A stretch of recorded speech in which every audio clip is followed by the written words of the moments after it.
করলা তিতা হওয়ার কারণে অনেকে কিন্তু আমরা করলা খেতে চাই না, তাই আমি ভিন্নভাবে আপনাদের সাথে করলা ফ্রাই করে শেয়ার করছি। আশা করছি আপনাদের ভালো লাগবে এবং ছোটরাও খুব পছন্দ করে খাবে। একটা বড় সাইজের করলা ভালো করে ধুয়ে নিয়ে আমি 2 ভাগ করে কেটে নিয়েছি। এবারে করলার ভিতরের অংশগুলো কেটে ফেলে দিব। কেটে ফেলে দিয়ে আমি করলাগুলোকে লম্বালম্বিভাবে কেটে নিব। সেম প্রসেসে আমি পুরাটা করলা কেটে নিব। লম্বালম্বি করে আপনারা যদি কাটতে না চান তাহলে গোল গোল করেও কেটে নিতে পারেন। যার যেভাবে পছন্দ সেভাবে করে কেটে নিলেই হবে। এবারে লবণ দিয়ে করলাগুলোকে মেখে রেখে দিব কিছুক্ষণের জন্য।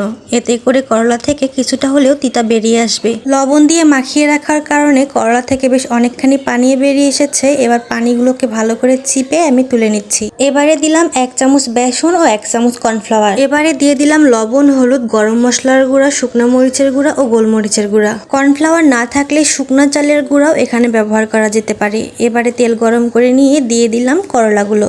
এবারে এপাশ ওপাশ উল্টিয়ে ভালো করে লাল করে ভেজে নিয়ে নামিয়ে নিব। ব্যাস রেডি হয়ে গেল মজাদার করলা ফ্রাই। ভিডিওটি কেমন লাগলো অবশ্যই কমেন্ট করে জানাবেন। সবাইকে অনেক ধন্যবাদ। আল্লাহ হাফেজ।